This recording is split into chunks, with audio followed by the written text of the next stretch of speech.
So let's move on to Ecclesiastes 2, verses 3 to 6. So Ecclesiastes says, I explored with my mind how to stimulate my body with wine while my mind was guiding me wisely, and how to take hold of folly, until I could see what good there is for the sons of men to do under heaven the few years of their lives.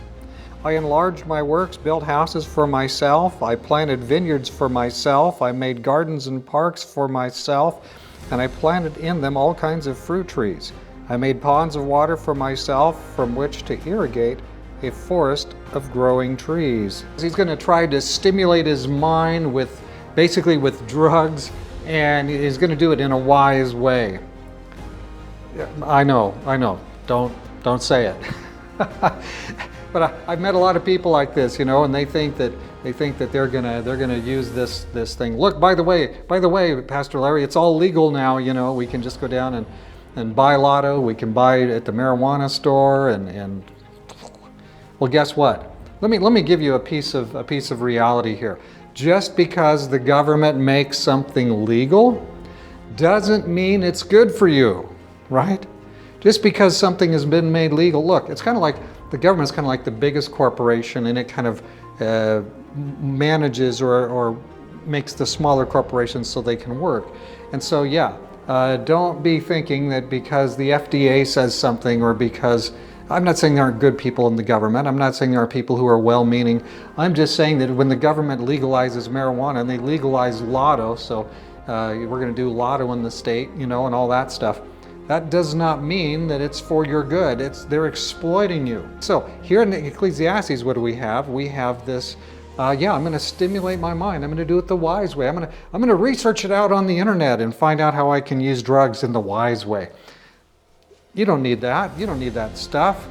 What you want is the wisdom and help of God, and getting there with things that accelerate you or depress you. Those things really aren't going to be a great help to you. So Ecclesiastes thinks he's going to do it. Mr. Big Brain Ecclesiastes, and I wouldn't go there. All right, there's a note here I want to read again from Eden. He's looking at this section, the first 11 verses in chapter 2 of Ecclesiastes, and he has this one little sentence: pleasure seeking cannot quench man's spiritual thirst. And I know these kind of each morning almost sounds the same here, but that would certainly be the place that Ecclesiastes is in, and I suppose that's the place where you and I are in. If you're looking at this, if you're curious about the Bible and this kind of weirder book in the Bible, one of the reasons it's weird is because we're seeking, we're always seeking, but it will never quench us. Unless we go in the spiritual line, we'll never be satisfied. And that's one thing that Ecclesiastes is telling us here is, what? You are looking for, like they used to say in the song, looking for love in all the wrong places. We're looking for satisfaction in all the wrong places because we are made in God's image. We're designed to be spiritual, to be fulfilled spiritually. And we're seeking to be fulfilled in all these material ways. And so we're going to see this all the way through chapter 2 till we get down to the end where where Ecclesiastes sees God. And so we'll talk about that back down there. But for now, we're in this spot where everything's pessimistic and very dark indeed. Let's make a note here under the 6th verse. We'll try to add that. And what do we want to say here? He planted this, he made this for himself. He made all this stuff.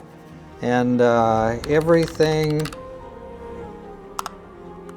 for me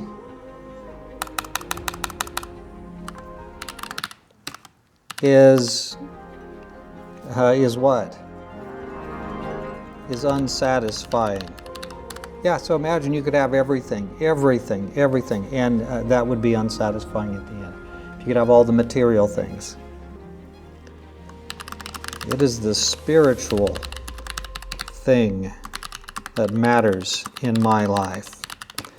It's not that I can't enjoy a blueberry muffin or something that's delicious, but what we want to do is we want to have God's things. We were designed for holiness.